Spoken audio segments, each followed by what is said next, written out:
जी, किसी का कोई क्वेश्चन है तो बता दें। अगर कोई कल का टॉपिक जो है उसको रिवाइज करवाना चाहता है तो वो बता दे। बेसिकली हमने कल एक्सेस स्पेसिफायर्स जो हैं उनको पढ़ा था। अगर कोई उसको रिवाइज करवाना चाहता है तो वो बता दे।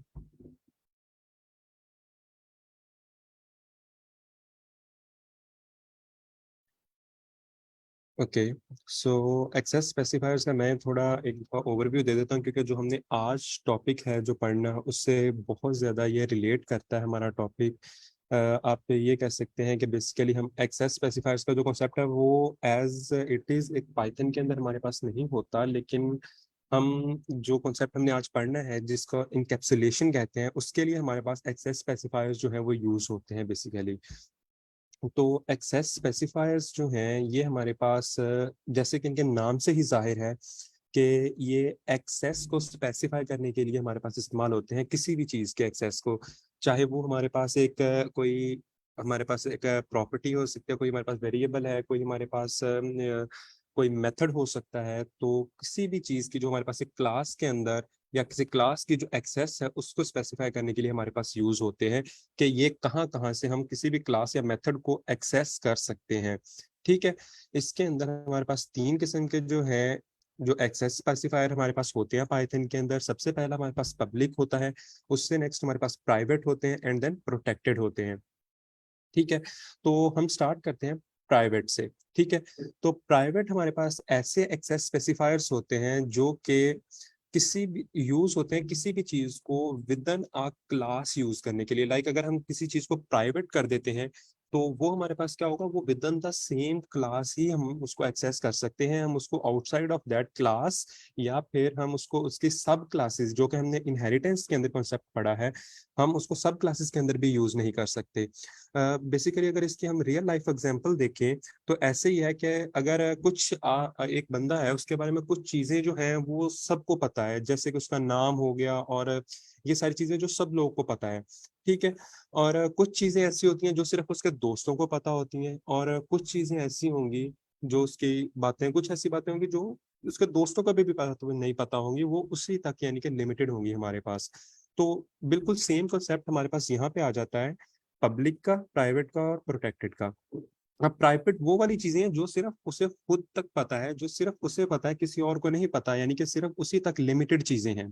ठीक है, तो यहाँ पर हमारे पास अगर प्राइवेट है, कोई भी चीज अगर हम प्राइवेट करेंगे तो वो उसी क्लास में लिमिटेड होगी। लाइक अगर यहाँ पर हम देखें तो हमने ये एक मेथड बनाया है जिसका नाम है प्राइवेट मेथड। अब हमारे पास हम डिफरेंशिएट किस तरह से करेंगे कि कोई चीज पब्लिक है, कोई चीज प्राइवेट है, या कोई चीज प्रोटेक्टेड है हमारे पास।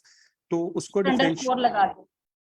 तो उसको डिफरेंशिएट करने के लिए हम लोग क्या करते हैं, अंडरस्कोर यूज करते हैं। बिल्कुल, तो अंडरस्कोर अब करना है कि ये चीज हमारे पास प्राइवेट है तो उसके लिए हम डबल अंडरस्कोर यूज करते हैं। आई गेस यहाँ पर हमारे पास गलत लिखा हुआ है, हम उसके लिए डबल अंडरस्कोर यूज करते हैं अगर हमारे पास कोई चीज प्राइवेट है।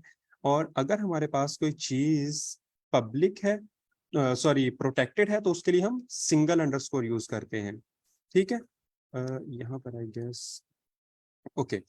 सो अब यहाँ पर मेरे पास एक मेथड डिफाइन है इसके अंदर, क्लास के अंदर, जो कि डबल अंडरस्कोर से स्टार्ट हो रहा है। तो डबल अंडरस्कोर से स्टार्ट हो रहा है, इट मींस कि ये हमारे पास एक प्राइवेट मेथड है। ठीक है, प्राइवेट मेथड है तो इसका क्या मतलब है कि अब इसको मैं सिर्फ इसी क्लास के अंदर एक्सेस कर सकता हूँ, जो कि ये माई क्लास के नाम से क्लास है, सिर्फ इसी क्लास के अंदर मैं एक्सेस कर सकता हूँ। ठीक है, अगर इसको मैं इसकी किसी सब क्लास के अंदर एक्सेस करने की कोशिश करूंगा तो ये वहां पर मेरे पास एक्सेस नहीं होगा। ठीक है, अब यहाँ पर मैंने ये क्लास का जो है वो एक ऑब्जेक्ट बनाया है। अब इस ये सेम इसी क्लास का ऑब्जेक्ट है। अगर इस मेथड को मैं इस ऑब्जेक्ट के थ्रू जो है वो एक्सेस करने की कोशिश करूंगा तो ये एक्सेस हमारे पास नहीं होगा। क्यों? क्योंकि मैं आउटसाइड द क्लास इसको एक्सेस करने की कोशिश कर रहा हूँ, क्योंकि क्लास हमारी जो है वो यहाँ तक एंड हो चुकी है। अब हमने जब इसका ऑब्जेक्ट बना लिया तो हम क्लास से बाहर आ चुके हैं। अब बाहर आकर अगर हम इसे एक्सेस करेंगे तो ये हमारे पास एक्सेस नहीं होगा। लाइक अगर मैं इसको एक दफा कमेंट आउट कर दूं तो यहाँ पर मैंने क्या किया हुआ है, सॉरी उसको भी कमेंट आउट कर, हाँ। तो अब यहाँ पर मैंने क्या किया हुआ है, इसका ऑब्जेक्ट बनाया है, एंड देन सिंपल जो हमारे पास था इस वाले को कॉल किया हुआ है फंक्शन को, ठीक है, इस ऑब्जेक्ट के थ्रू। अगर अब यहाँ पर इसको मैं रन करता हूँ तो हमारे पास एक एरर आ रहा है, और एरर क्या है हमारे पास, वो कहता है कि हमारे पास इस नाम का कोई भी जो है वो इसके अंदर एट्रीब्यूट, या फिर हमारे पास इसके अंदर कोई भी, इसके अंदर मेथड जो है वो इस नाम का कोई भी डिफाइन ही नहीं है हमारे पास। क्यों? क्योंकि ये हमारे पास इसी क्लास तक लिमिटेड है, इस क्लास से बाहर हम उसको एक्सेस कर ही नहीं पा रहे।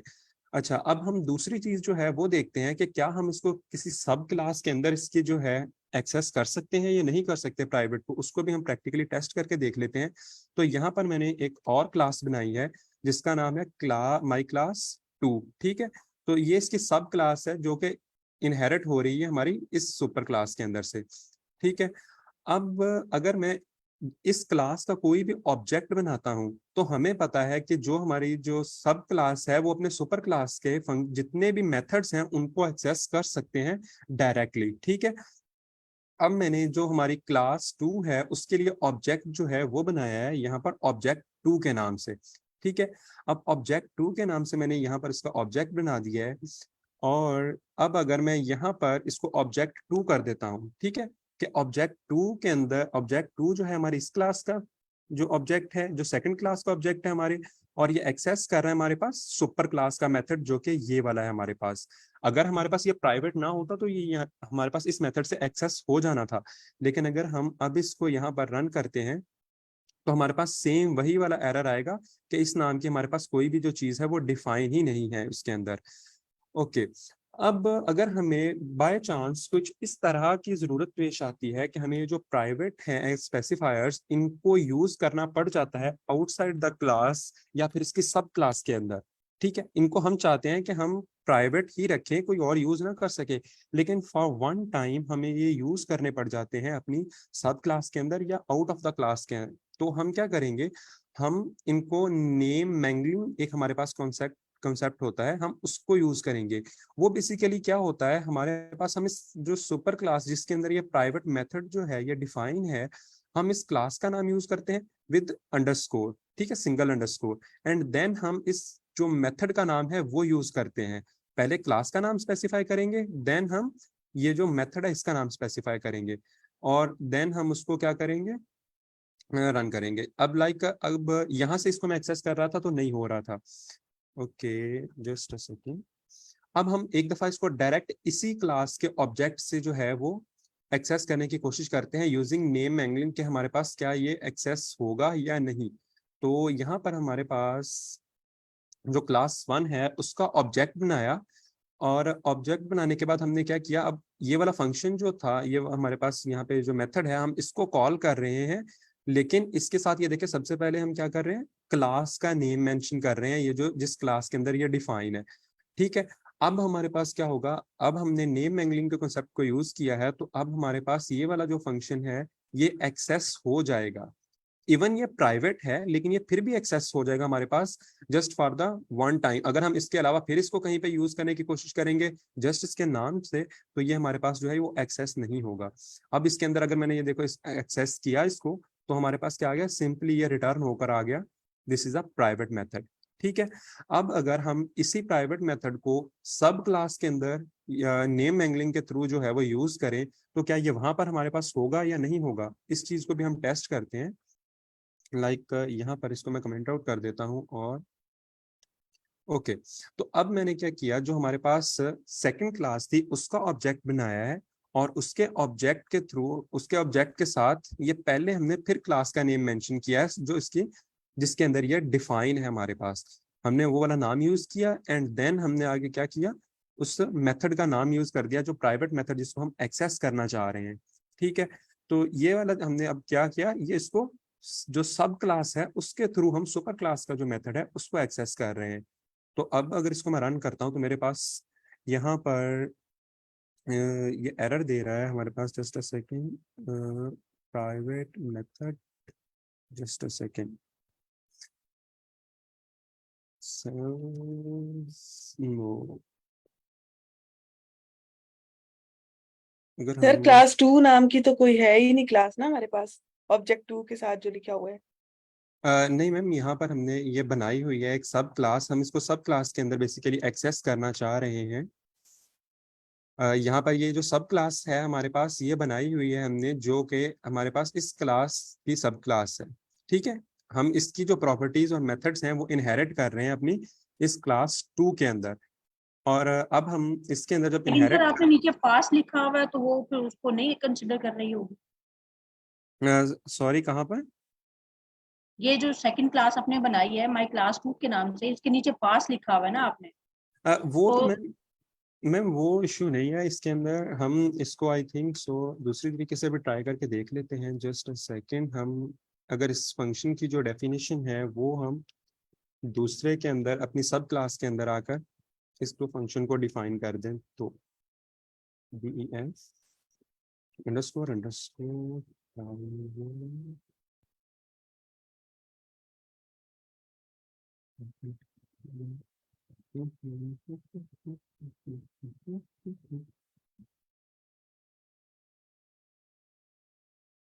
जस्ट सेकेंड, अगर हम इस वाले मेथड के अंदर डायरेक्ट ये वाली चीज को पास करते हैं तो हमारे पास तो ओके, यहाँ पे स्टिल एरर आ रहा है, स्ट्रिंग एड्रेस अनडिटरमाइंड।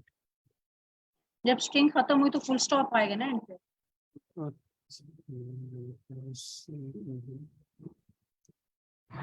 सर इसके साथ एफ स्ट्रिंग लगा के देखें। जस्ट हमारे पास स्ट्रिंग के साथ ओके, हमारे पास यहाँ से ये अगर हम इसे एक्सेस करने की अब कोशिश करते हैं तो क्या ये हमारे पास एक्सेस होगा? नो। तो बेसिकली ये हमारे पास सब क्लास के अंदर भी एक्सेस नहीं होगा। अगर हम इसको चाहे हम नेम मैंगलिंग के थ्रू भी इसको एक्सेस कर रहे हैं तो ये हमारे पास सब क्लास के अंदर एक्सेस नहीं हो रहा यहाँ पर। ठीक है, हम इसको फिर जस्ट सुपर क्लास के अंदर ही एक्सेस कर सकते हैं नेम मैंगलिंग के थ्रू। लेकिन अगर हम इसको सब क्लास के अंदर इस तरह से एक्सेस करने की कोशिश करेंगे तो ये हमारे पास एरर दे रहा है, ये हमारे पास एक्सेस नहीं होगा। ठीक है, उसके बाद अगर हम नेक्स्ट मूव करते हैं तो हमारे पास प्रोटेक्टेड का कॉन्सेप्ट आता है। बेसिकली प्रोटेक्टेड का जो कॉन्सेप्ट है ये एक ऐसा कॉन्सेप्ट है, हम इसको कह सकते हैं ये बिहेव बिल्कुल same to same as public करता है। जिस तरह पब्लिक हमारे पास एक्सेस स्पेसिफायर्स है, ये सेम टू सेम वही बिहेव करता है। लेकिन इसके लिए एक ना कॉमन टर्म हमारे पास यूज की जाती है जिसको हम कहते हैं जेंटलमैन्स एग्रीमेंट के, जिसको कहते हैं ना कि अगर आपको बताया गया कि आपको हमने कोई चीज स्पेसिफाई कर दी है इसके अंदर, अब आपकी मर्जी है कि आप उसको उस तरह यूज कर ले तो बहुत अच्छा है। अगर आप फोर्सफुली उसको यूज उस तरह यूज नहीं कर रहे तो इसको आप एज अ पब्लिक भी यूज कर सकते हैं। लाइक यहाँ पर हम अगर मैं प्रोटेक्टेड है ना किसी चीज को प्रोटेक्टेड बना देता हूँ तो मैं जेंटली अब जो दूसरे डेवलपर्स हैं उनको ये एडवाइस कर रहा हूँ कि ये चीज मैंने प्रोटेक्टेड रखी है, इसको आप काइंडली यूज ना करें आउट ऑफ द क्लास, यानी आउट ऑफ द दूसरी क्लास। यानी कि एक तो हमारे पास सब क्लासेस आ गई है ना, उनके अंदर यूज तो कर सकते हैं हम प्रोटेक्टेड हो, लेकिन किसी दूसरी क्लास के अंदर जो कि इनहेरिट नहीं की गई किसी क्लास से, उसके अंदर हम इसको यूज ना करें। हम उनको जस्ट ये एडवाइस कर रहे हैं, हम उनको जस्ट ये एक रिक्वेस्ट कर रहे हैं बेसिकली कि इसको आप यूज ना करें, लेकिन अगर वो चाहें तो इसको यूज कर सकते हैं। ठीक है, ये जस्ट एक वो आपका जिस तरह से मैंने पहले बताया कि जेंटलमैन्स एग्रीमेंट है। अगर वो मान ले इसको तो बेस्ट है, अगर नहीं मानते वो तो वो उसको फोर्सफुली यूज कर सकते हैं उस चीज को। जस्ट ये कन्वेंशन आप कह लें कि यूज करते हैं हम इसके लिए कि इंडिकेट करते हैं जस्ट किसी चीज के लिए कि हमारे पास ये प्रोटेक्टेड है कोई चीज, इसको मैं प्रोटेक्टेड रखना चाह रहा हूँ अपनी क्लास के अंदर। ठीक है, तो ये वाली हमारे पास प्रोटेक्टेड आ जाते हैं। और पब्लिक का हमारे पास आ जाता है, बेसिकली पब्लिक हमारे पास ऐसे जो जर्नल हम बना रहे होते हैं हमारी क्लास के अंदर, मेथड्स जितने भी हम बना रहे होते हैं या हमारी क्लास के अंदर हम एट्रीब्यूट्स जितने भी बना रहे होते हैं वो पब्लिक होते हैं हमारे पास। और उनको हम किसी भी सब क्लास के अंदर डायरेक्टली जो है वो एक्सेस कर सकते हैं, किसी दूसरी क्लास के अंदर भी हम उनको एक्सेस हमारे पास कर सकते हैं। ठीक है, उसके बाद यहाँ पर हमारे पास एक और एग्जांपल लिखी गई है प्रोटेक्टेड के बारे में है ये।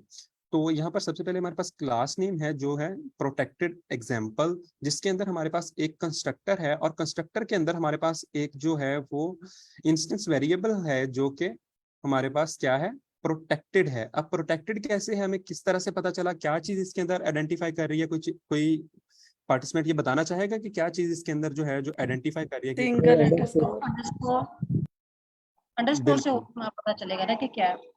बिल्कुल। तो इसके अंदर हमारे पास सिंगल अंडरस्कोर है, तो सिंगल अंडरस्कोर मींस कि ये एक प्रोटेक्टेड हमारे पास वेरिएबल है। अब प्रोटेक्टेड है, जिस तरह से मैंने बताया कि ये जस्ट एक एग्रीमेंट रिक्वेस्ट है कि ये प्रोटेक्टेड है, लेकिन हम इसको यूज कर सकते हैं डायरेक्टली भी हमारे पास किसी भी सब क्लास के अंदर, किसी भी दूसरी क्लास के अंदर, या डायरेक्टली हम इनको एक्सेस कर सकते हैं। तो यहाँ पर हमारे पास क्या है, ये एक प्रोटेक्टेड है, एंड देन यहाँ पर हमारे इससे पास क्या मतलब रिक्वेस्ट है? बेसिकली मैंने बताया कि जिस तरह से ये सेम टू सेम इनका बिहेव जो होता है वो सेम लाइक पब्लिक जो हमारे पास स्पेसिफायर्स होते हैं बिल्कुल वैसा ही होता है, लेकिन हमने जस्ट एक चीज कहते हैं कि हमने इंडिकेट कर दी कि ये हमारे पास, हम इसको प्रोटेक्टेड रखना चाहते हैं। बेसिकली ये दूसरे डेवलपर्स होते हैं ना, अगर आप किसी प्रोजेक्ट के अंदर काम कर रहे हैं या आपने एक प्रोजेक्ट बनाया है, अगर कोई और डेवलपर इसके ऊपर काम कर रहा है तो उसके लिए ये इंडिकेशन है, या उसके लिए उसको हम रिक्वेस्ट कर रहे हैं कि ये चीज मैंने प्रोटेक्टेड रखी है, तो इसका जो बहुत ज्यादा यूज जो है वो ना किया जाए, क्योंकि मैं इसको प्रोटेक्टेड रखना चाह रहा हूँ। ठीक है, क्योंकि पब्लिक जो है उसको हम कहीं पे सर भी हम बार बार क्यों यूज रखना करते चाह रहे हैं? हैं। बेसिकली कुछ चीजें हमारे पास होती हैं किसी भी एक प्रोग्राम के अंदर, जो हम चाहते हैं कि हम वो सबको ना बताएं। ठीक है, लाइक अब आपका, अगर हम इसकी रियल लाइफ एग्जांपल देखें तो इसका हमारे पास क्या है कि आपका कोई एक दोस्त है, उसको आप क्या करते हैं, एक सीक्रेट बता देते हैं अपना, एंड देन आप उसको ये कह देते हैं कि उसको एक रिक्वेस्ट करते हैं कि यार ये किसी को आगे नहीं बताना आपने। ठीक है, आप क्या कर सकते हैं, आप उस दोस्त से जस्ट रिक्वेस्ट कर सकते हैं, लेकिन आप उसको फोर्सफुली इस चीज के ऊपर जो है वो उसको फोर्सफुली ये नहीं कह सकते कि आगे नहीं बताना। अब ये उसकी मर्जी है कि वो आगे किसी को बता भी सकता है, वो नहीं भी बता सकता। ठीक है, हमने कुछ चीजें ऐसी रखनी होती हैं, यानी कि कुछ चीजें ऐसी होती हैं जिनको हम प्रोटेक्टेड रखना चाहते हैं, लेकिन अगले की मर्जी है कि वो उनको प्रोटेक्ट रहने देगा या नहीं रहने देगा। तो ये वाले हमारे पास कुछ वेरिएबल्स या कुछ हमने मेथड्स जो होते हैं, वो अपने जब हम बड़े प्रोजेक्ट्स पे काम कर रहे होते हैं तो होते हैं हमारे पास, जिनको हम प्रोटेक्टेड रखना चाह रहे होते हैं। ठीक है, तो ये वाले हमारे पास उस पर्पस के लिए यूज होता है। बेसिकली सिर्फ इंडिकेशन होती है हमारे पास, बाकी इसका जो बिहेवियर है वो सेम एज पब्लिक ही होता है, क्योंकि हम इनको डायरेक्टली एक्सेस कर सकते होते हैं ना, किसी भी यानी कि क्लास के बाहर से, और ये सारा कुछ होता है। क्लियर है ये चीज? Okay sir, yes sir.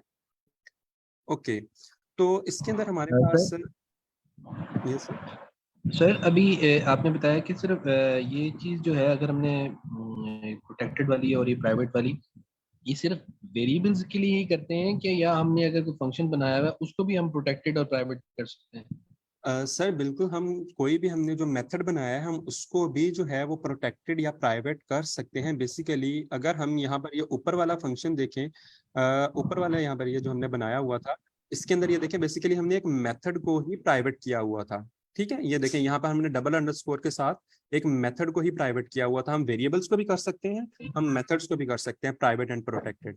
Sir हम क्लास को भी कर सकते हैं?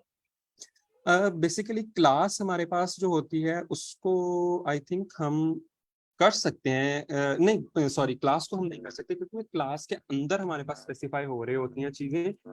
और अगर हम क्लास लेवल पे जाकर इस चीज को देखें तो आई गेस इसको हम, मैम हिजाब, आपको इस चीज का आइडिया है कि क्या हम इसको कर सकते हैं क्लास लेवल पे?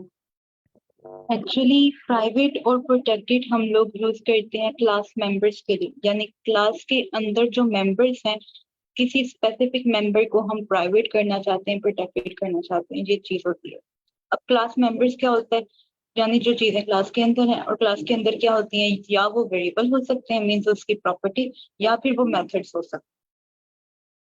इसलिए एग्जाम्पल्स में भी इन्हीं चीजों के साथ आपको प्राइवेट और प्रोटेक्टेड का सिंबल लगा हुआ और उन पे फंक्शन करता हुआ नजर आया होगा इन कोड्स में।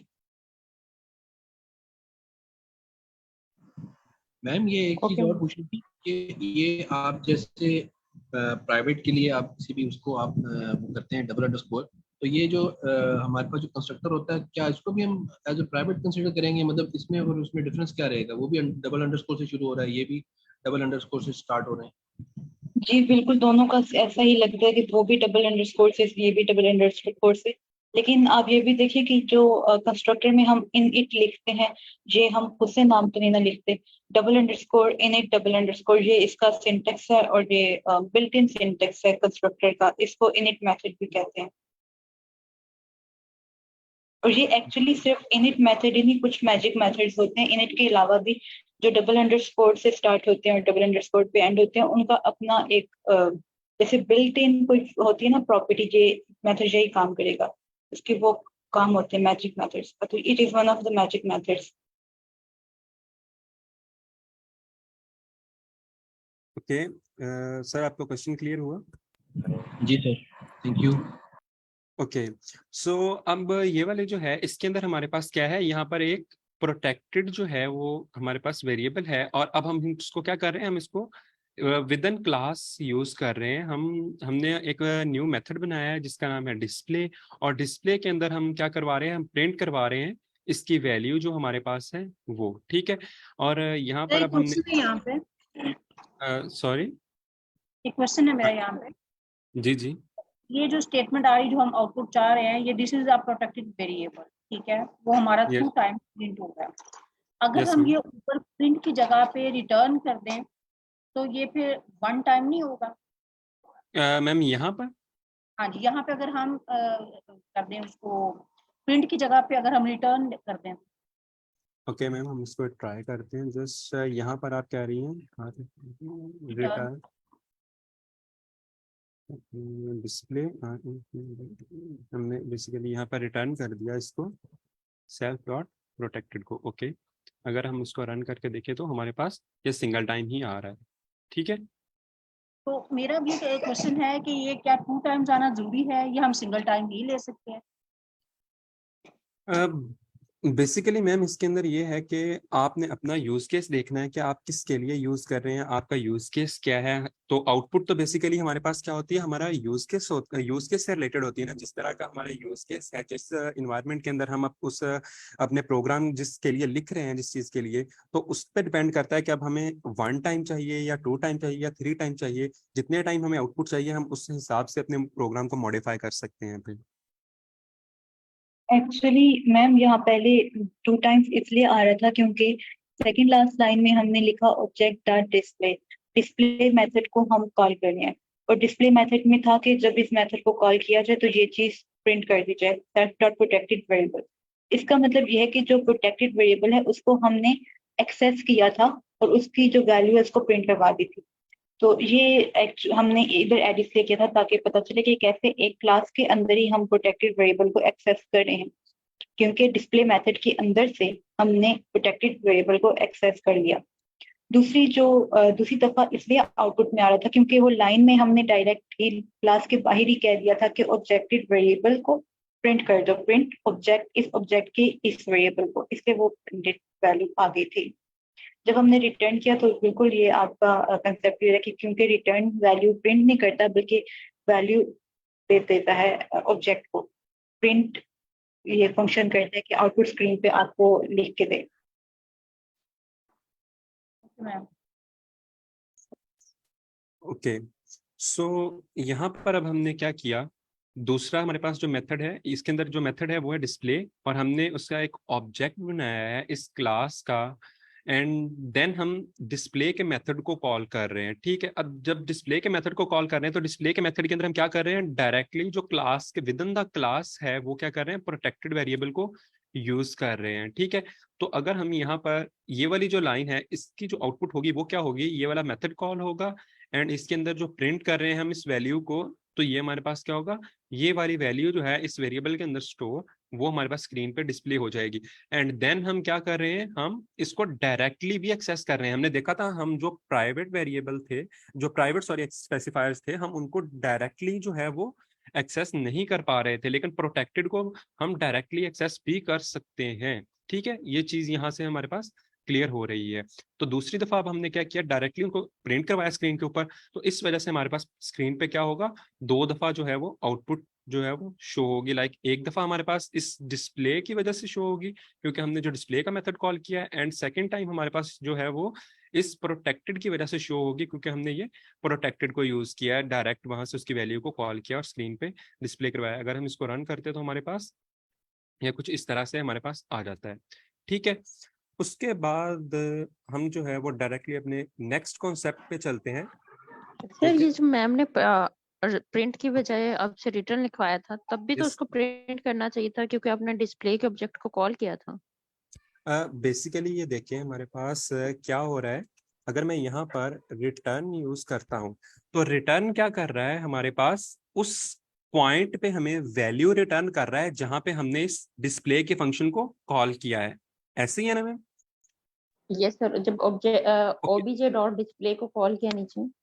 जी, यहाँ पर हमने कॉल किया तो अब यहाँ से इसकी ये जो वैल्यू है हमारे पास, दिस वेरिएबल इज प्रोटेक्टेड, वो इस लाइन के ऊपर हमारे पास वैल्यू तो आ गई है, लेकिन हम उस वैल्यू से फर्दर आगे क्या काम कर रहे हैं वो हमने स्पेसिफाई नहीं किया यहाँ पर। लाइक अगर हम उसको यहाँ पे प्रिंट करवा रहे होते तो हमारे पास वो डायरेक्टली स्क्रीन पे प्रिंट हो जानी थी, लेकिन अब हमारे पास यहाँ पर क्या हुआ, सिंपल जिस तरह ये वैल्यू है, ये वैल्यू यहाँ पर हमारे पास आ गई है, लेकिन हम उसको प्रिंट नहीं कर रहे कहीं पे भी। ठीक है, तो यहाँ पर अब क्या कर रहा है, रिटर्न हमारे पास नो डाउट यही वैल्यू रिटर्न कर रहा है, लेकिन इस पॉइंट पे रिटर्न कर रहा है और हम उसको फर्दर प्रिंट नहीं करवा रहे। हम स्क्रीन पे जो प्रिंट करवा रहे हैं वो जस्ट सिंगल ये एक वैल्यू ही प्रिंट करवा रहे हैं हमारे पास। ठीक है, क्लियर हुआ आपका क्वेश्चन? Yes sir. ओके, सो इससे नेक्स्ट कॉन्सेप्ट जो हमारे पास आ जाता है वो आ जाता है इनकैप्सुलेशन का। ठीक है, अब इनकैप्सुलेशन का कॉन्सेप्ट जो है वो बेसिकली एक्सेस स्पेसिफायर्स जो हैं वो इसी कॉन्सेप्ट से रिलेटेड हैं।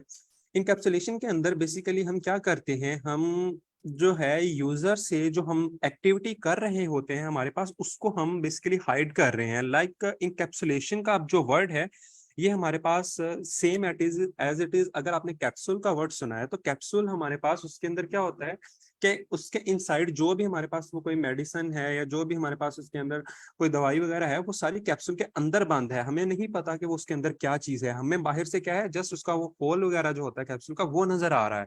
अब उसकी इंटरनल एक्टिविटी जो है हमारे पास वो हमें नजर नहीं आ रही, लेकिन हमारे पास क्या है, कुछ एक्सटर्नल चीज जो है जिसके साथ हम डील कर रहे हैं और वो इनसाइड जो है वो इंटरनल के साथ डील करेगा। ये काम बेसिकली हम यूज करते हुए एक्सेस स्पेसिफायर्स जो हमने अभी पढ़े हैं उनको करते हुए भी कर सकते हैं। बेसिकली एक्सेस स्पेसिफायर्स भी हमारे पास यही कर रहे हैं ना, कि किसी चीज को हमने यूजर से अगर हाइड करना है तो हम प्राइवेट यूज कर रहे हैं, अगर हमने कोई यूजर के साथ शेयर करनी है तो हम पब्लिक यूज कर रहे हैं। तो उसी तरह हमारे पास इंकैप्सुलेशन जो है, ये कॉन्सेप्ट बेसिकली इंकैप्सुलेशन का ही है कि हम यूजर को डायरेक्टली जिन चीजों के साथ हम नहीं चाहते कि यूजर इंटरेक्ट करे, उनको हम जो यूजर से वो दूर लेके जा रहे हैं। ठीक है, तो इनकैप्सुलेशन के अंदर अब हमारे पास एक तो एक्सेस स्पेसिफायर है, दूसरा हम गेटर एंड सेटर का मेथड यूज कर सकते हैं। Getter and setter method basically क्या करता है, जो हमारी ओरिजिनल वेरिएबल्स जो हैं सर उनको जो जी जी थोड़ा सा एक्सप्लेन करेंगे कि एक्चुअली में जब हाइड कर रहे होते हैं हम किसी भी चीज को, तो हम किससे जी हाइड जी कर रहे होते हैं? यूजर वहां पे उस साइड पे फ्रंट एंड पे होता है, मतलब जब डिस्प्ले आता है तब तो वो उसको तो सच नहीं होती है ना, तो हम एक्चुअली में हाइडिंग क्यों हो रही होती है? बेसिकली मैम हम जो है कुछ चीजें जो अ, है वो यूजर नहीं। जी मैम, मतलब ये यूजर हमारा मैम कौन मुझे आप होता कुछ है इस कहना टाइम? चाहेंगे?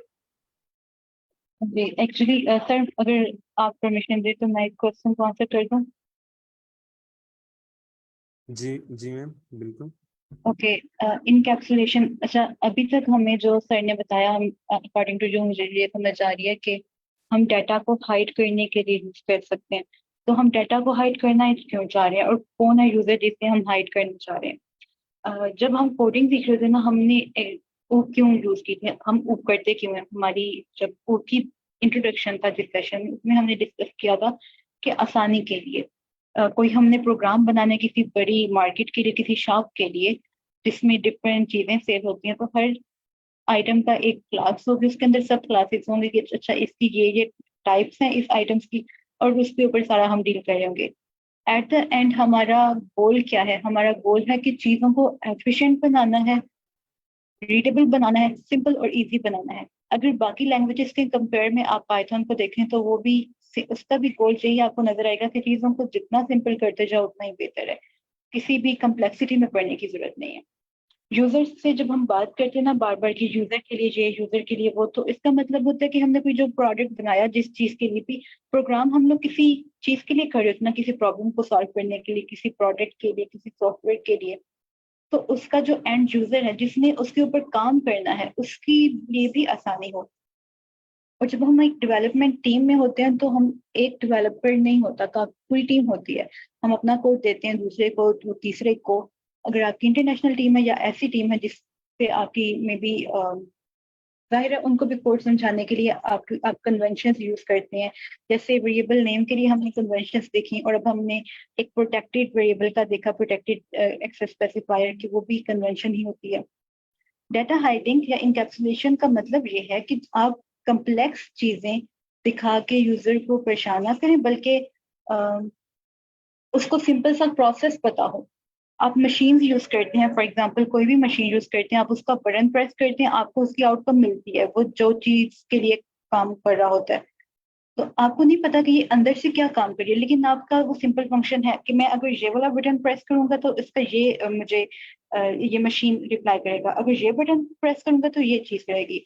जस्ट लाइक वो वॉशिंग मशीन हो, आप देख लें तो आपको पता है कि ये हमने सेट कर दिया तो इसने वॉशिंग मशीन ने काम करना स्टार्ट कर दिया। ये बटन्स हमने प्रेस किए तो इसका मतलब है कि ये इसको हम सेट कर रहे हैं, इसकी टाइमर सेट कर रहे हैं, या मे बी इसका मोड सेट कर रहे हैं।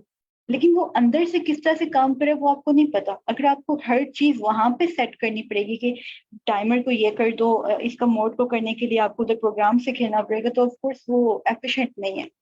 इनका इसी तरह ये जब हम डेवलपर्स को भी दे रहे होते हैं तो डिफरेंट स्टेजेस ऑफ डेवलपर्स होते हैं। हम चाहते हैं कि जो कम्प्लेक्स चीजें हैं उनको हमने एक साइड पे रख दी और ये एक पूरा कैप्सूल सा बना के हमने दे दिया कि इनके थ्रू ये कुछ बटन्स हैं हमने आपको दिए, अब इन बटन्स के थ्रू एक्सेस कर लें और सिंपल अपना जो आप काम करना चाहते हैं वो कर लें। पीछे बैकएंड पे प्रोग्रामिंग क्या हो रही है वो हमने करके उसको बस हाइड कर दिया, इनकैप्सुलेट कर दिया। ये एक्चुअली कंसेप्ट होता है इसका, इनकैप्सुलेशन का। और अब वो जो बटन्स वाली बात थी ना कि आपने फिर चीज को हाइड की, चीज को एक्सेस कैसे करना है, तो उसके लिए डिफरेंट मेथड्स हैं जिनमें से एक ये गेटर सेटर भी है। मैम आपका कोई थोड़ा क्वेश्चन आंसर हुआ या कंसेप्ट क्लियर हुआ आपका? मैम लाइक हम अपने ही जैसे किसी डेवलपर के साथ कोड शेयर करें और उसी से हम हाइड कर रहे हैं, हो सकता है वो किसी और फील्ड का, तो उसको कॉम्प्लेक्सिटी से बचाने के लिए, यही आप आंसर करना चाहें? हाँ जी, ये भी मुझे एक ये हो समझ सकता है कि जी बिल्कुल, आपकी समझ गलत नहीं आई, बिल्कुल ठीक है। It is one of the goals we want to achieve. And other than that क्या है मैम? वही एंड यूजर के लिए और डेवलपर्स के एंड लिए। यूजर को तो वैसे ही हमारी वो नजर नहीं आ रही ना, उसको तो हम जो हम एज एक इंटरफेस बना के देते हैं वही उसको विजिबल होता है, तो उसको तो वैसे ही नहीं पता कि पीछे बैक एंड पे पब्लिक है या प्राइवेट है, उसको तो कंसर्न नहीं होता। जी, बिल्कुल उसको कंसर्न,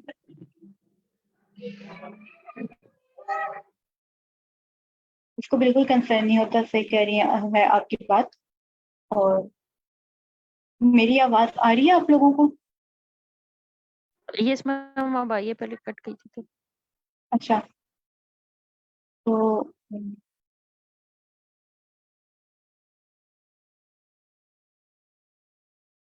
बिल्कुल इसीलिए हम दूसरे डेवलपर्स के लिए भी, और ये भी कि एक चीज करके उसको हाइड कर दिया, उसको एक्सेस करने हैं, इंकैप्सुलेट कर दिया, उसको हाइड कर दिया कम्प्लेक्सिटी से बचाने के लिए डेवलपर्स को भी।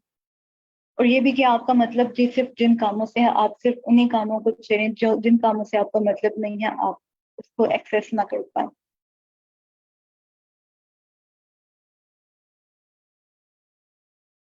किसी और का कोई क्वेश्चन?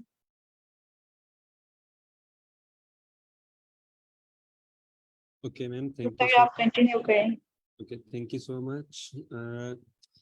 बेसिकली अब हमने इंकैप्सुलेशन के बारे में देख लिया कि इंकैप्सुलेशन हम करते क्यों हैं, ठीक है। क्योंकि हम लोग डायरेक्ट यूजर को उन जो हमारे मेन वेरिएबल्स हैं उनके एक्सेस नहीं देना चाह रहे होते, हम उनको कुछ चीज़ें जो हैं वो उनसे साइड पे हाइड रखना चाह रहे होते हैं, उनको डायरेक्ट उनमें वैल्यू स्टोर करने नहीं देना चाह रहे हो, तो हम कुछ टेम्पररी चीज़ें जो है वो, या कह लें आप, इस तरह यूज़ कर रहे होते हैं। ठीक है, अब हमारे पास यहाँ पर प्रोग्राम है, इसके अंदर हमने सबसे पहले क्या क्लास बनाई है। तो क्लास का नाम हमारे पास बेस क्लास है, उसके अंदर हमारे पास एक कंस्ट्रक्टर है जो कि क्या कर रहा है, हमारे पास एक पैरामीटर है एज का, और वो एज की वैल्यू जो हमारे पास है वो सेट कर रहा है, और ये एक प्रोटेक्टेड हमारे पास पैरामीटर है, प्रोटेक्टेड हमारे पास वेरिएबल है, प्रोटेक्टेड वेरिएबल है, सॉरी। तो इसका जो हमारे पास बाय डिफॉल्ट वैल्यू है वो हमने 0 सेट की हुई है। अब हमारे पास नेक्स्ट जो हमने अपनी क्लास के अंदर जो है वो डिफाइन करना है। अब हम क्या करेंगे, हम डायरेक्ट जो है इसको वैल्यू नहीं देंगे यूजर को, डायरेक्ट जो है वो इस एज के वेरिएबल की जो है वो एक्सेस हम नहीं देंगे यूजर को। ठीक है, क्योंकि हम ये चीज उससे हाइड रखना चाह रहे हैं, हम यूजर को इसकी एक्सेस जो है वो डायरेक्ट नहीं देना चाह रहे। तो उसके लिए फिर अब हम क्या करेंगे, हम गेटर एंड सेटर का मेथड यूज करेंगे। तो सबसे पहले हम जो सेटर का मेथड है वो देखते हैं कि सेटर का मेथड क्या काम करेगा। सेटर का मेथड ये काम करेगा कि यूजर से वेरिएबल, किसी और वेरिएबल के अंदर हमारे पास वैल्यू जो है वो एज इनपुट लेगा हमारे पास, एंड देन इस फंक्शन को पास करेगा, ये वाले जो यहाँ पे इसको पास करेगा हमारे पास, एंड देन हमारे पास उसको क्या करेगा कि जो उसकी वैल्यू है उसको ये कर देगा, अपडेट कर देगा यहाँ पर। ठीक है, अब अगर सेटर का देखो तो हमने क्या, सबसे पहले डिफाइन का कीवर्ड आ गया, देन सेट एज, एंड हमने क्या किया, ये हमारे पास एक जो है वो पैरामीटर यहाँ पर ले रहा है एक्स के नाम से। ठीक है, अब वो क्या कर रहे हैं, हम self dot age equal to x, तो अब हम इस मेथड के थ्रू जो वैल्यू हम यूजर से ले रहे हैं वो वैल्यू अब हम इसके लिए अपडेट कर रहे हैं, ये वाले फंक्शन के लिए हमारे पास। ठीक है, क्योंकि अब ये हमारे पास बेसिकली कंस्ट्रक्टर के अंदर है, तो जैसे ही हमारे पास ये हम इसको ऑब्जेक्ट बनाएंगे, इसकी वैल्यू पहले 0 सेट हो जाएगी इनिशियली, और जब हम इसको क्या करेंगे, सेटर का फंक्शन जो है उसको हम कॉल करेंगे, तो हमारे पास इसकी वैल्यू जो है वो अपडेट हो जाएगी, जो भी हम यूजर से वैल्यू ले रहे हैं। अब इसके अंदर देखें कि हम डायरेक्ट जो है वो यूजर को एक्सेस नहीं दे रहे हैं इस एज नाम के वेरिएबल की। ठीक है, हम क्या कर रहे हैं, एक्स नाम का वेरिएबल जो है उसकी एक्सेस दे रहे हैं यूजर को। यूजर कुछ भी वैल्यू स्टोर करवाएगा वो हमारे पास पहले एक्स नाम के वेरिएबल के अंदर आएंगी, या एक्स के अंदर हमारे पास यहाँ पर आएंगी, या एज अ पैरामीटर आएंगी, एंड देन हमारे पास वो स्टोर होंगी इस एज के अंदर।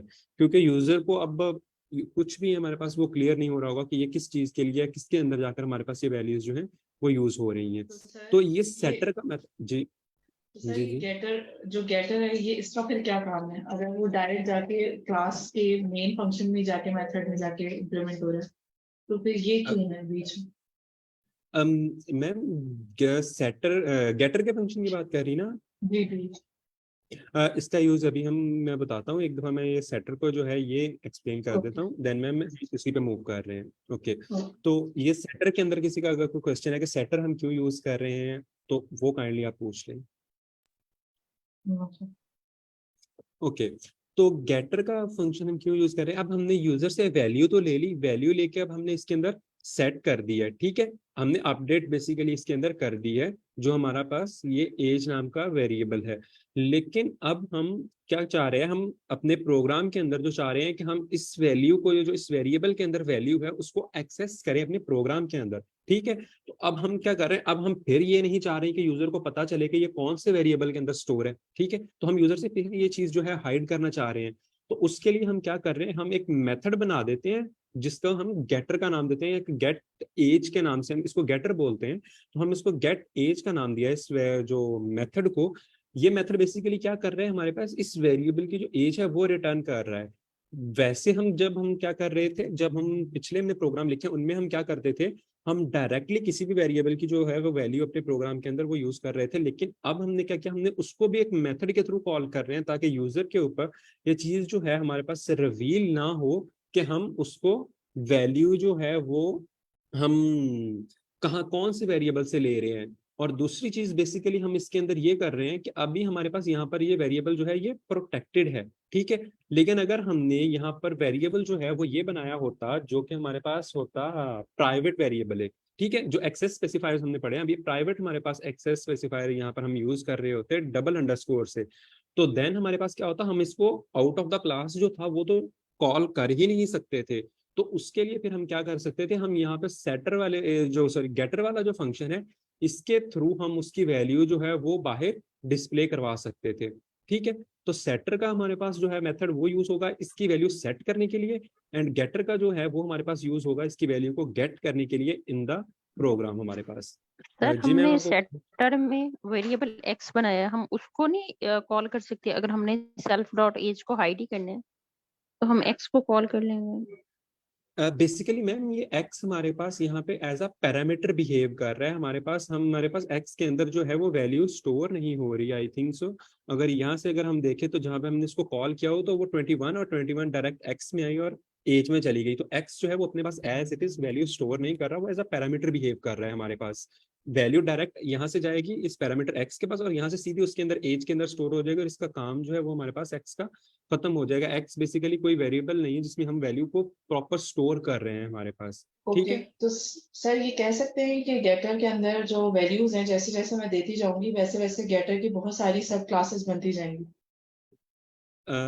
सॉरी मैम, किसका कोई क्वेश्चन मुझे समझ नहीं आया। मैं ये कह रही हूँ जैसे ही मैं सेटर में कोई यूजर जो है वो नंबर देता है, ठीक है, अब वो नंबर देगा तो ऑब्वियसली वो जिस कॉल को करके दे रहा है तो ये जो गेटर है वो क्लास बना देगा उसकी एक अलग से। फिर एक और मैं नंबर दूंगी तो within the getter method we have the multiple सब क्लासेस।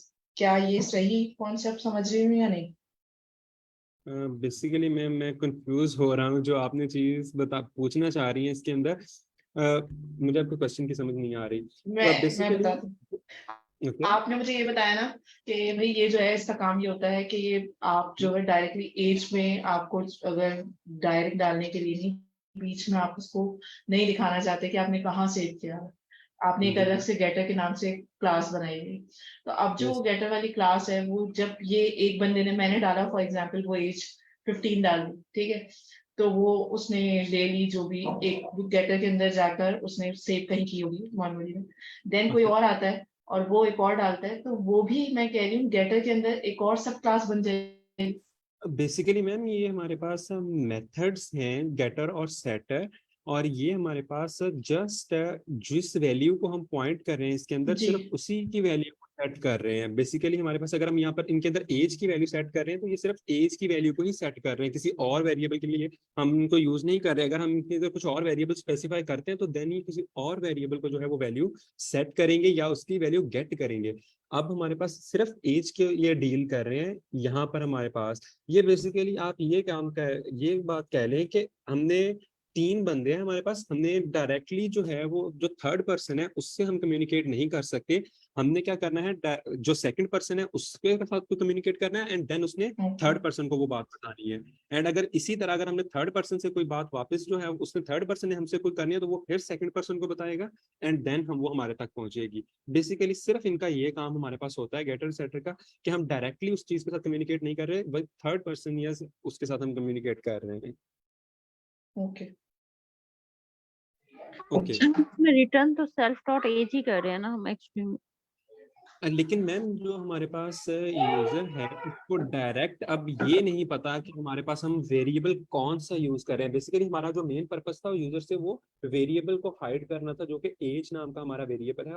वो हमने यूजर के सामने जो है वो ओपनली उसको नहीं बताना था हमने ये चीज कि हमने इस वेरिएबल के अंदर ये वैल्यू स्टोर करवाई हुई है। ठीक है। तो हम क्या कर रहे हैं, अब जब हम रिटर्न कर रहे हैं तो यूजर को ये नहीं पता कि वैल्यू कहाँ से रिटर्न होके आ रही है। यूजर को तो सिर्फ एक वैल्यू मिल रही है ना, उसको ये नहीं पता हो रहा चलेगा कि ये वैल्यू कहाँ से रिटर्न हो क्या आ रही है। क्योंकि इन द एंड हमारे पास जो ये जहाँ पे गेटर का फंक्शन कॉल होगा वहां पर क्या मिलेगा हमें, जस्ट एक सिंगल हमारे पास हमें एक वैल्यू जो है वो मिल जाएगी। लेकिन अगर हम यहाँ पे सेटर में देखें तो सेटर में हमें वैल्यू जो है वो डायरेक्ट उस वेरिएबल में स्टोर करवानी पड़नी थी, तो हमें डायरेक्ट वेरिएबल का नाम लिखना पड़ना था। तो देन हमने एक्स का जो है वो एक्स का सहारा लिया। यहाँ पर हम यहाँ पर उसको क्या कर रहे थे, थ्रू एक्स पैरामीटर जो है वो उसको सेव करवा रहे थे। लेकिन यहाँ पर हमारे पास यूजर को डायरेक्ट जो है वो ये इसका नहीं जो है वो आइडिया होगा कि इसके अंदर स्टोर है, तो देन हम उसको डायरेक्ट भी यहाँ पर यूज कर सकते हैं, यानी कि डायरेक्ट एज जो है वो जा रही है। लेकिन यूजर जो है वो किसको कॉल कर रहा होगा, यूजर तो इस मेथड को कॉल कर रहा होगा ना, तो उसको फिर जो देन है ये एज की वैल्यू हमारे पास मिल रही है तो वो डायरेक्टली इसके साथ जो है डायरेक्ट एज के वेरिएबल के थ्रू जो है वो वैल्यू गेट नहीं कर रहा, वो इस मेथड के थ्रू वैल्यू को गेट कर रहा है हमारे पास। मैम क्वेश्चन आपका क्लियर हुआ? Yes sir, thank you. मेरा एक क्वेश्चन है यहाँ पे, जी मैम। वो ये कि हम प्राइवेट या जो प्रोटेक्टेड अपनी क्लासेस जो हैं उनमें जी चेंजेस लाने के लिए गेटर सेटर का मेथड यूज करते हैं। दूसरा क्वेश्चन ये है कि क्या गेटर सेटर का मेथड साइमल्टेनियसली यूज होते हैं? बेसिकली मैम हम जो यूजर के सामने कोई चीज जो नहीं उसे बताना चाह रहे, हम जस्ट उसके लिए गेटर सेटर का मेथड यूज करते हैं। किसी भी क्लास के अंदर आपने जिस तरह कहा कि हम उसको चेंजेस लाने के लिए उसके अंदर, यानी कि वैल्यू अगर चेंज करनी है, जो एज की जो वैल्यू है, मैंने इनिशियली जो कंस्ट्रक्टर एग्जीक्यूट हुआ हमारा, तो वो क्या हो गई हमारे पास यहाँ पे इनिशियल उसकी जो वैल्यू हमने दी हुई है बाय डिफॉल्ट वो 0 सेट हो गई। अब मुझे इसके अंदर चेंज लानी है, लेकिन मैंने यूजर को नहीं बताना ये चीज कि मैंने इसके अंदर चेंज लानी है, तो उसके लिए फिर मैं गेटर एंड सेटर का जो मेथड है वो यूज करूंगा। एंड आपका जो सेकंड क्वेश्चन है क्या हम इसको साइमल्टेनियसली यूज कर सकते हैं, तो उसमें यह है कि अगर हमें जस्ट यूजर से वैल्यू को गेट ही करना है तो हम सिर्फ गेटर को भी सेटर को भी यूज कर सकते हैं।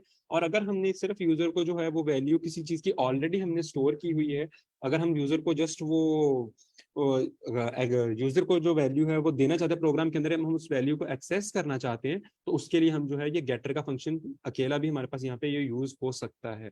ठीक है मैम, आपका क्वेश्चन क्लियर हुए? Okay ma'am, okay sir, sorry ma'am कह रही थी। Okay okay.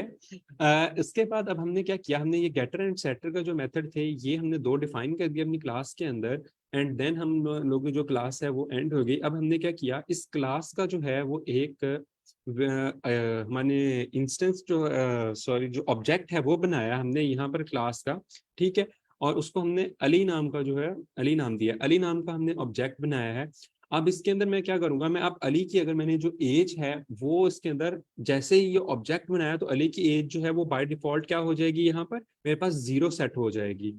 ठीक है, तो बाय डिफॉल्ट जब वो इसके बाद 0 सेट हो गई, अब मैं उसको अपडेट करना चाह रहा हूँ उसकी एज को, लेकिन मैं बताना नहीं चाह रहा यूजर को डायरेक्टली कि ये मैं कौन से वेरिएबल के अंदर जो है वो इसको स्टोर करवाना चाह रहा हूँ। तो मैं क्या करूंगा, मैं यहाँ पर सेटर का जो है वो यूज करूंगा। तो मैंने यहाँ पर ये जो सेटर का हमने मेथड बनाया हुआ था उसको कॉल किया सेट एज, ठीक है।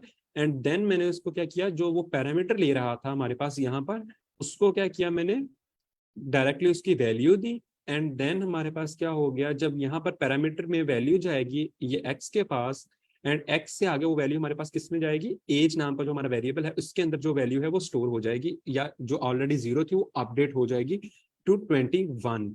ठीक है, अब मैं क्या चाह रहा हूँ, मैं ये चीज चाह रहा हूँ कि अब मैंने जो एज जो है वो अपडेट की है, अब उसको मैं प्रिंट करवाना चाह रहा हूँ, यानी कि एज को गेट हमारे पास जो है वो गेट करना चाह रहा हूँ इस पॉइंट के ऊपर। ठीक है, तो अब मैं क्या करूंगा, मैं गेटर का जो है वो हमने जो मेथड बनाया है उसको यूज करूंगा। तो मैंने यहाँ पर अली डॉट गेट एज का जो हमारे पास गेटर का मेथड है उसको कॉल किया है। तो अब ये गेटर का मेथड क्या करेगा, हमारे पास सिंपली जो एज है हमारी वो रिटर्न कर देगा, इस पॉइंट के ऊपर हमारी जो एज है वो प्रिंट हो जाएगी यहाँ पर। ठीक है, इसको एक दफा मैं कमेंट आउट कर देता हूँ। हाँ, तो हमारी एज जो है वो यहाँ पर क्या होगी, डायरेक्टली प्रिंट आउट हो जाएगी हमारी स्क्रीन के ऊपर।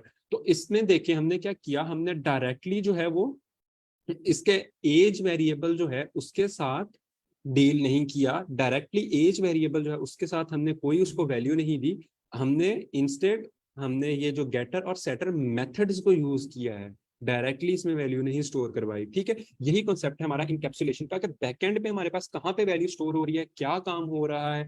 ये तो जस्ट हमने वैल्यू स्टोर करवाने का कॉन्सेप्ट देखा है ना, इसके अंदर हम मल्टीपल जो है वो अपनी लॉजिक्स लिख सकते हैं, मल्टीपल अपनी जो लाइन ऑफ कोड है वो लिख सकते हैं। तो वो बेसिकली अब हमारे पास हमें बैकएंड पे क्या हो रहा है उसकी हमें कोई कॉन्सर्न नहीं है, हमने बस ये दो मेथड जो है फ्रंट पे गेटर एंड सेटर दे दिए गए हैं, हमने इन्हीं के साथ डील करना है उनकी वैल्यूज को अपडेट करने के लिए और सेट करने के लिए। ठीक है, अब अगर इसको मैं यहाँ से रन करता हूँ तो हमारे पास क्या हो गया, 21 जो है वो प्रिंट हो गया वैल्यू यहाँ पर, जो हमने उसको अपडेट करके उसकी एज दी थी। ठीक है, तो अब हमारे पास ये क्या है, ये प्रोटेक्टेड वेरिएबल है। तो अब अगर इसको मैं चाहूँ तो मैं डायरेक्टली भी एक्सेस कर सकता हूँ। ठीक है, डायरेक्टली एक्सेस करने के लिए प्रोटेक्ट क्यों कर सकता हूँ, बिकॉज ये प्रोटेक्टेड है, हमारे पास प्रोटेक्टेड है। तो मैं यहाँ पर डायरेक्टली एक्सेस करके भी दिखा देता हूँ। तो डायरेक्टली अगर हम इसको एक्सेस करेंगे तो हमारे पास ये 2 दफा 21 जो है वो प्रिंट हो जाएगा हमारे पास। ठीक है, तो अगर यहाँ तक किसी का कोई क्वेश्चन है तो वो आप पूछ सकते हैं, अदरवाइज हम फिर नेक्स्ट जो है वो मूव करते हैं। सर आपने इसमें वेरिएबल का नाम ये जो सेटर और गेटर बनाया है, इसमें सेट अंडरस्कोर एज दिया है, तो ये कोई नेसेसिटी तो नहीं है ना, इसको हम कुछ भी दे सकते हैं ना बेसिकली। नो सर, इसका आप इसको कुछ भी दे सकते हैं, यहाँ पर हमारे पास गेट के बाद यहाँ पर हम इसको कुछ भी दे सकते हैं नाम ना। हाँ जी, वो थोड़ी सी बेसिकली ये इसमें बेसिकली कंफ्यूजन हो बेसिकली रही थी बेसिकली हम ना। जी बिल्कुल, बेसिकली हमने क्या करना है, हमने गेट और सेट यूज करना है ताकि हमें पता चले कि ये हमारे पास गेटर और सेटर मेथड्स जो हैं, क्योंकि हम इसको नाम तो कुछ भी दे सकते हैं, तो फिर ये दूसरे मेथड से थोड़ा सा इनको डिफरेंशिएट करने के लिए हमने स्टार्ट में गेट और सेट जो है वो थोड़ा यूज कर लिया है, कि हम इनको थोड़ा सा दूसरे मेथड्स अगर हमारे पास क्लास के अंदर है तो उनसे डिफरेंशिएट कर दें कि ये हमारे पास गेटर और सेटर मेथड है। Okay sir. जी ठीक है सर। ओके, उसके बाद अब हमारे पास एक यूजिंग प्रॉपर्टी फंक्शन, ठीक है। अब हमारे पास एक प्रॉपर्टी फंक्शन भी होता है, उसके अंदर उसको हम क्यों यूज करते हैं, हम ये गेटर सेटर और इसके बाद हमारे पास अब यहाँ पर एक थर्ड जो है वो फंक्शन और आ गया है जो कि हमारे पास डिलीटर है। अब डिलीटर हमारे पास क्या काम करता है, वो कोई भी अगर हमने कोई वैल्यू जो है वो अपडेट की है, कोई भी हमने एक वेरिएबल था जो उसकी वैल्यू को हमने अपडेट किया है, तो उसकी वैल्यू को अगर हम चाह रहे हैं अब कि हम डिलीट कर दें, तो हमारे पास डिलीटर का जो है वो हमारे पास डिलीटर यूज होगा। जिस तरह गेट सेटर हमने यूज किया था वैल्यू को सेट करने के लिए, गेटर हमने यूज किया था वैल्यू को गेट करने के लिए, और डिलीटर हमने यूज किया था वैल्यू को डिलीट करने के लिए हमारे पास, ठीक है। तो यहाँ पर इसका भी बिल्कुल सेम वैसे ही है, जस्ट इसके अंदर हमारे पास क्या होगा, यह हमने मेथड बनाया और इसके अंदर हम डिलीट सेल्फ डॉट ये हमारे पास आ जाएगा, तो ये हमारे पास यहाँ पर डिलीट हो जाएगा, ये जो वेरिएबल था हमारे पास इसके जो है ये डिलीट हो जाएगा। अब प्रॉपर्टी का हमारे पास इसके अंदर क्या यूज होगा, प्रॉपर्टी फंक्शन का। प्रॉपर्टी फंक्शन के अंदर हम क्या कर सकते हैं, हम इन तीनों फंक्शंस गेटर को सेटर को और डिलीटर को तीनों को इसके अंदर हम जो है वो मेंशन कर सकते हैं, और ये हमारे पास सीक्वेंस में खुद ही जो है वो वन बाय वन जो है वो एग्जीक्यूट हमारे पास हो जाएंगे। लाइक अब हमारे पास ये देखें जो प्रोग्राम है इसके अंदर हमने सबसे पहले क्लास बनाई है जो कि हमारे पास बेस क्लास है, जिसका नाम सब इसके अंदर हमने क्या किया है, एक हमारा कंस्ट्रक्टर है जिसको हमने सेल्फ डॉट अंडरस्कोर एज जिसके अंदर वेरिएबल है, और ये हमारे पास क्या है, हमारा जो है वो एक प्रोटेक्टेड वेरिएबल है, और इसको इनिशियलाइज कर दिया हमने स्टार्ट में ही 0 के साथ, ठीक है। फिर हमारे पास इसके अंदर गेट एज, तो वही वाला हमारे पास जो हमने ऊपर यहाँ पर यूज किया था इस वाले प्रोग्राम के अंदर, वही वाला हमारे पास सेम एज इट इज हमने गेटर फंक्शन जो है वो बनाया है। गेटर फंक्शन के अंदर अब हमने पहले हम क्या कर रहे थे, जस्ट उसकी वैल्यू को प्रिंट करवा रहे थे, यहाँ पर जस्ट हम रिटर्न का फंक्शन यूज किया था, उसके अलावा और कोई फंक्शन नहीं परफॉर्म करवाते गेटर के अंदर। लेकिन अब हमने ये कहा कि जब भी गेटर का फंक्शन जो है यहाँ पर हमारे पास ये कॉल हो गेटर का मेथड, तो हमारे पास क्या हो इसके अंदर के साथ में पहले ये जो एक लाइन है ये भी हमारे पास स्क्रीन पे प्रिंट हो जाए, गेटर मेथड कॉल्ड, ठीक है। एंड साथ ही ये वैल्यू जो है ये भी हमारे पास उस जगह पे चली जाए जहां पर हमने इस गेटर को कॉल किया है। उसके बाद हमारे पास जो है वो नेक्स्ट हमारे पास क्या है, सेटर है, ठीक है। तो सेटर के अंदर हमारे पास क्या होगा कि हम एज जो है यूजर से हम एक वेरिएबल हमने जो है वो एज पैरामीटर के थ्रू वैल्यू ली है यूजर से, एंड देन हम वो सेट कर रहे हैं। लेकिन हमने कहा कि वैल्यू सेट करने के साथ साथ यहाँ पर एक जो है स्क्रीन के ऊपर जो है वो प्रिंट भी आपने करवाना है, वो क्या होगा, सेटर मेथड, ठीक है। सेटर मेथड को आपने क्या करवाना है, वो प्रिंट भी करवाना है, सॉरी जो सेटर जो है ये लाइन ऑफ जो लाइन है ये हमने भी स्क्रीन पे प्रिंट करवानी है। उसके बाद अब हमारे पास जो है नेक्स्ट हमने डिलीटर जो है डिलीटर मेथड वो डिफाइन किया हुआ है, इसको भी हमने इंडिकेशन देने के लिए डेल से स्टार्ट किया है, डेल एज, ठीक है। ये डिलीटर हमारे पास आ गया, इसमें भी हम यही कह रहे हैं कि जब हम इसको कॉल करें डिलीटर को, तो सबसे पहले क्या हो, ये लाइन स्क्रीन पे प्रिंट हो जाए, एंड देन हमारे पास ये जो सेल्फ डॉट एज है ये डिलीट हो जाए हमारे पास। उसके बाद हमने क्या किया, एक वेरिएबल लिया एज, हमने इस वेरिएबल को बेसिकली अब प्रॉपर्टी बना दिया। अब प्रॉपर्टी पे हमने कैसे बनाया, प्रॉपर्टी फंक्शन का यूज करते हुए। अब हम इस एज के थ्रू क्या कर सकते हैं, हम एज को जैसे ही कोई वैल्यू देंगे तो ऑटोमेटिकली हमारे पास क्या होगा कि ये क्या करेगा, हमारे पास वैल्यू सेट कर देगा, ये ऑटोमेटिकली डिटेक्ट करेगा हमारे पास, सॉरी ये वैल्यू सेट कर देगा, ठीक है। तो जो भी वेरिएबल अगर हम कहता हूँ एज इक्वल टू 10, तो वो इसके अंदर से ऑटोमेटिकली हमारे पास क्या करेगा, सेटर का फंक्शन जो है उसको यूज करेगा, एंड देन ये ऑटो सेटर की जो प्रॉपर्टी है उसको यूज करेगा, एंड देन हमारे पास क्या होगा, वो एज जो है वो अपडेट हो जाएगी, उसकी वैल्यू जो पहले 0 थी तो वो अपडेट हो जाएगी। अगर मैं हमारे पास सिंपल क्या करता हूँ यहाँ पर अब हमने क्या किया हुआ है, मार्क इक्वल टू बेस, अब हमने क्या किया, इस क्लास का जो है वो ऑब्जेक्ट बना लिया एक। अब इस ऑब्जेक्ट के थ्रू मैंने क्या किया, mark dot age equal to 10, ठीक है। तो जैसे ही मैंने ये वाला जो यहाँ पर किया mark dot age equal to 10, तो हमारे पास क्या हुआ, सेटर का जो मेथड था वो हमारे पास एग्जीक्यूट हुआ, और उसने क्या किया, जो एज थी उसकी वैल्यू को सेट कर दिया 10, ठीक है। इसके अंदर से ये प्रॉपर्टी, अब ये देखिए हमने डायरेक्ट जो है वो सेटर के मेथड को कॉल नहीं किया, हमने एक और लेयर जो है वो इंक्रीज कर दी किस चीज की, जो हमने ये इनकैप्सुलेट कर रहे थे चीजों को, हमने एक और लेयर जो है वो अप्लाई कर दी कि अब हम गेटर और सेटर को भी डायरेक्ट जो है वो एग्जीक्यूट नहीं कर रहे, हमने उनको एक प्रॉपर्टी के थ्रू कंबाइन कर दिया एक एज नाम के वेरिएबल के साथ, कि अब हम इसको डायरेक्ट जो है वो एज के थ्रू जो है वो इनको यूज कर सकते हैं, ठीक है। तो हम और एक लेयर जो है वो इनकैप्सुलेशन की यहाँ पर ऐड कर रहे हैं इसके अंदर। जैसे ही मैंने यहाँ पर ये 10 दिया तो सेटर का मेथड जो है वो एक्टिव होगा और ये वैल्यू सेट हो जाएगी, ठीक है। उसके बाद अब हमारे पास अगर मैं यहाँ पर ये करता हूँ कि ये वाली चीज जो है इसको मैं एग्जीक्यूट करूंगा, तो हमारे पास क्या होगा, मार्क डॉट एज। तो मार्क डॉट एज जैसे ही मैं करूंगा तो इसका मतलब ये है कि मैं एज को गेट करना चाह रहा हूँ, हमारे पास एज जो है मुझे उसकी वैल्यू चाहिए। तो उसमें हमारे पास क्या होगा, जो हमारा गेटर का फंक्शन है वो यहाँ पर एक्टिवेट हो जाएगा हमारे पास, ठीक है। तो गेटर का फंक्शन जो है, जो जैसे ही वो एक्टिवेट होगा हमारे पास, तो